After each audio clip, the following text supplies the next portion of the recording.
네, 개장 상황 확인해보고 오셨습니다. 코스피와 코스닥 모두 지금 약보합권에서 좀 움직이고 있습니다. 전반적으로 의약품을 제외한 나머지 업종들 파란불을 좀 켜고 있는 상황인데요. 어떻게 변화가 되고 있을지 계속해서 지켜보고 또 전해드리도록 하겠습니다. 바로 이어서 김기상 앵커 꼽은 이슈 함께하도록 하죠. 네, 첫 번째 이슈부터 말씀 나눠보도록 하겠습니다. 미국의 소비 심리 예상보다 좋게 나왔죠? 네, 그렇습니다. 그러니까 지금 미국의 소비 관련 지표에 대해서 관심을 쏟아야 되는 이유는 어제도 잠깐 말씀을 드렸습니다만 지금 현재 인플레이션과 관련해서는 피할 수 없는 상황이다 이렇게 봐야 되는 거 아닙니까? 그렇죠. 왜냐하면 네. 공급망 병목 현상 그리고 원자재 부족 여기에다가 인력난까지 겹치면서 기업들의 생산 원가가 올라가게 됐고 그리고 또 대부분의 기업들이 이러한 올라간 생산 원가를 소비자 가격에 전가를 하고 있는 그런 상황입니다. 그런데 만약 이런 상황에서 소비가 살아나지 않는다면 기업의 실적이 악화될 것이고 성장이 둔화돼서 결과적으로는 고물가 저성장에 걱정하는 스태그플레이션이 올 수도 있다 이런 결과가 될 겁니다만은 만약에 소비가 뒷받침이 돼준다면은 올라간 가격에도 소비자가 만약에 물건을 사주게 된다면 기업들의 실적은 더 좋아지겠죠. 네, 이런 측면에서 그렇죠. 고물가 고성장이라는 그나마 좋은 그림을 그릴 수 있기 때문에 이 소비 지표에 대해서 관심을 쏟는 겁니다. 그런데 간밤에 나온 것 중에서 미국 컨퍼런스 보드의 소비자 신뢰지수가 나왔는데 네. 10월 달에 113.8을 기록을 했습니다. 전달에는 109.8이었고 시장 예상치는 108이었으니까 그것과 비해서 상당히 좋게 나왔고 그렇기 때문에 좀 안심할 수 있는 지표다 이렇게 볼 수가 있는 겁니다. 네, 말씀 잘 들었습니다. 미국의 소비 심리와 관련해서 또 말씀 나눠봤고요. 이어서 중국 소식도 좀 전해드릴 텐데 중국에서 이제 뭐 헝다, 에버그란데 말고 또 다른 업체가 또 그 디폴트를 냈다고요? 네, 그렇습니다. 헝다 이외에 여러 업체가 사실 디폴트 소식이 전해졌지 않습니까? 네. 환양옌 중국 부동산 그룹 그리고 실리 이렇게 있었는데 네. 이번에는 당대 부동산이라는 그런 회사입니다. 그러니까 25일 날 돌아온 2억 5천만 달러 채권에 원금과 이자를 지급하지 못했다라고 발표를 한 거거든요. 이렇게 네. 발표를 하면서 이게 디폴트로 바로 빠지는지 아니면 유예 기간이 있는지에 대해서는 밝히지를 않았습니다. 근데 이 회사가 가지고 있는 이 전체적인 부채 규모는 한 5조 2천억. 그러니까 헝다가 300조가 넘으니까 헝다에 비해서는 굉장히 작은 규모죠. 그렇지만은 달러 채권을 한 11억 달러치 정도 발행한 걸로 이렇게 집계가 되고 있고요. 문제는 뭔가 하면은 이렇게 헝다보다도 작은 업체들이 지금 계속 문제가 생기고 있는 것 자체가 중국 부동산에 문제가 있는 거 아니냐라는 그런 지적들이 나오고 있는 겁니다. 그러니까 결과적으로 지금 현재 이 부동산 업체들이 되살아나기 위해서는 부동산 가격이 오르고 거래가 활발해져야 된다 이렇게 볼 수가 있는 거거든요. 사실 그러니까 부동산이라는 게 우리가 건설 이렇게 생각을 하지만은 부동산 개발업체 입장에서 볼 때는 금융적인 성격이 굉장히 강합니다. 그러니까 네. 초기에 돈을 빌려서 공사를 시작을 하고 뭐 그렇죠. 이런 과정이 있기 때문에 이게 마치 이 비탈을 내려오는 자전거처럼 계속 굴러가야 되는데 지금 굴러가지 않는 모습이 나타나고 있는 겁니다. 예를 그렇죠. 들어서 지난 9월 달에 중국 부동산 전체 규모의 매출이 1년 전에 비해서 36%가 줄어든 걸로 집계가 됐거든요. 그러니까 결과적으로 지금 비탈을 내려오는 자전거가 속도가 떨어지고 있는 겁니다. 이렇게 네. 될 경우는 넘어질 수도 있는 그럼요. 그런 상황이기 때문에 사실 중국 부동산을 바라보는 눈은 굉장히 지금 불안하다 이렇게 보는 게 옳을 것 같습니다. 네, 말씀 잘 들었습니다. 이어서 두 번째 이슈도 말씀 나눠보도록 할 텐데요. 미국 소식 다시 하나 더 전해드리도록 하겠습니다.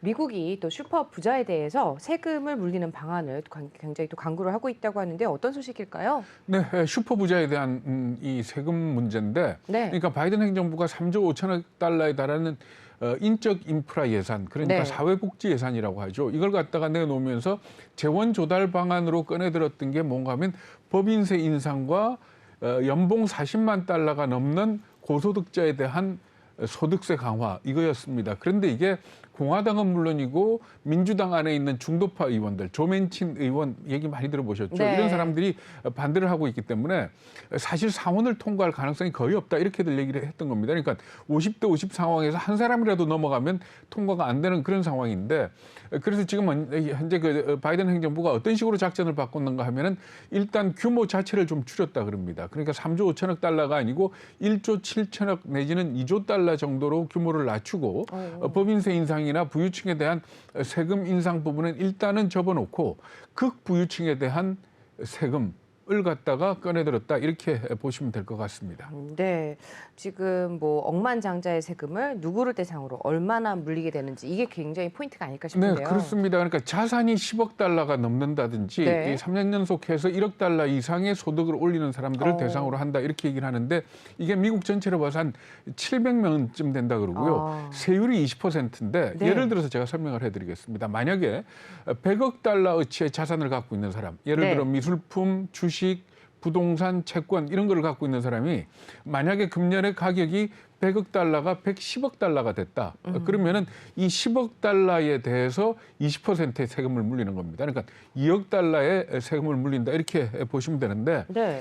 이걸 두고 지금 계산을 해봤더니 이래봤자 한 2,500억 달러밖에는 못 거두고 그리고 거의 말하자면 상위 한 10명한테서 집중적으로 걷게 되는 거 아니냐 하는 그런 얘기가 나오고 있는 상황입니다. 네, 뭐 반대도 만만치 않을 거다. 뭐 이런 얘기들도 나오죠.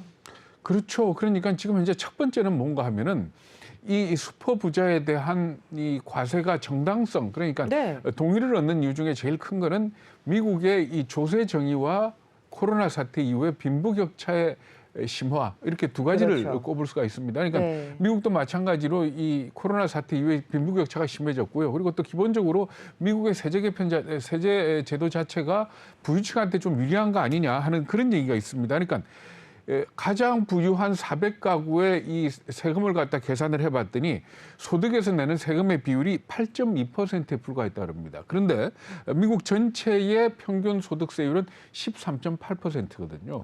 그러니까 슈퍼부자에 대한 과세를 강화해야 된다라는 이 부분에 대해서는 동의를 얻고 있지만은 지금 현재 추진하고 있는 이 방안이 위헌이 아니냐라는 네. 그런 지적이 나오고 있습니다. 그러니까 공화당하고 미국 언론들이 이 부분에 대해서 계속 지적을 하고 있는데 이 얘기는 뭔가 하면은 주가가 올랐다면 주가 오른 부분에 대해서 세금을 매기는 겁니다. 그러니까 실현되지 않은 이익에 대해서 세금을 매기는 거거든요. 그러니까 원래 주식이나 우리 부동산 같은 경우는 양도소득세라고 하지 않습니까? 그러니까 일단 팔고 이익이 실현되면 거기에 대해서 세금을 물리는데 지금 현 상황에서 자산이 올랐다고 매기는 이 부분은 헌법에서 소득에 대해서 세금을 물려라라는 거에 어긋난다 이렇게 네. 지적을 하고 있는 겁니다. 그러니까 우리나라 종부세 같은 경우도 비슷한 거죠. 그렇죠. 그러니까 가격이 올라가면 올라간 것만큼의 세금을 더 물게 되는 거 아닙니까? 네. 어쨌든 그런 세금인데 이게 기본적으로 미국의 어떤 그 헌법 정신하고 관계해가지고 관철이 될지 이 부분에 대해서는 상당히 의문을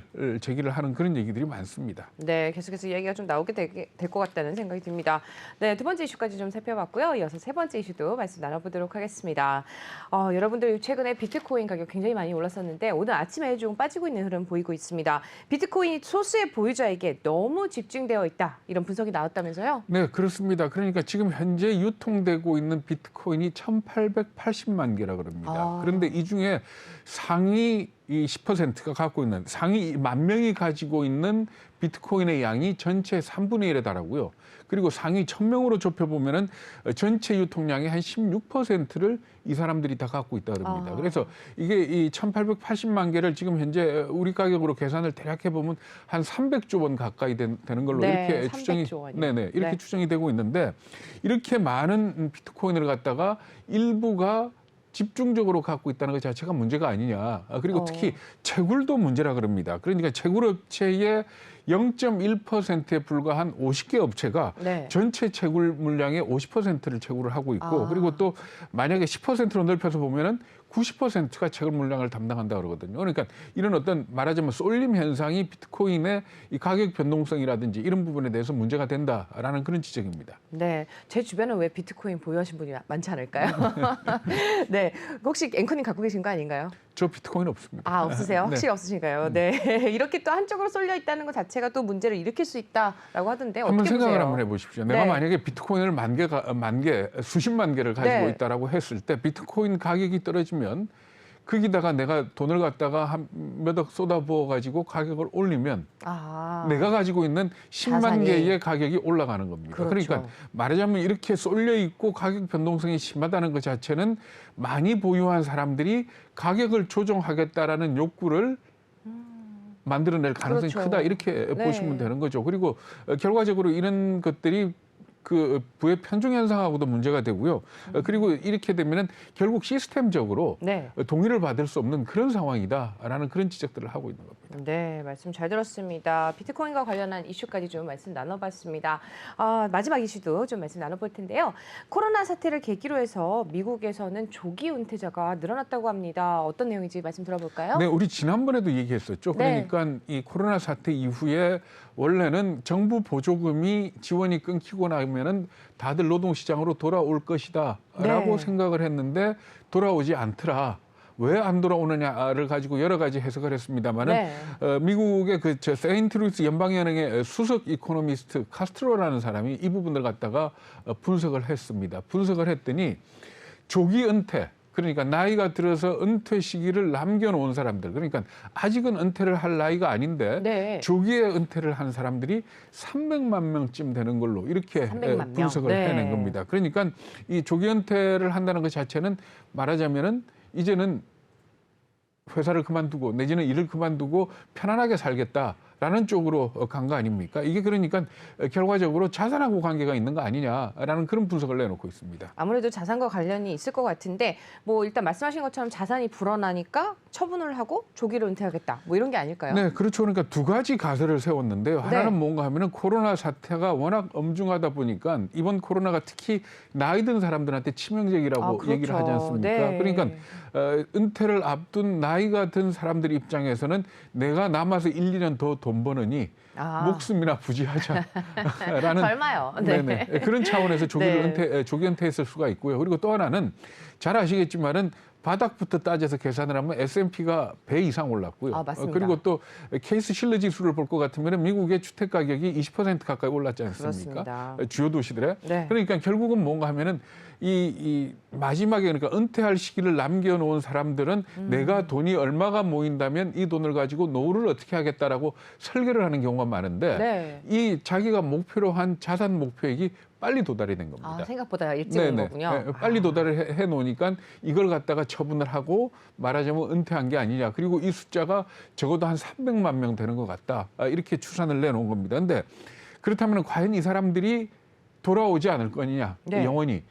코로나가 무서워서 떠났던 사람들은 돌아올 가능성이 있겠죠. 코로나가 종식이 된다든지 하면 돌아올 가능성이 있고 또 개인적으로 사실 은퇴를 해서 노는 거, 쉬는 거 자체를 뭐 미국 사람들 다 좋아한다 그러지만은 또 싫어하는 사람들도 있거든요. 그럼요. 그렇기 때문에 네. 돌아올 가능성은 있다라는 그런 결론을 내리고 있습니다. 네.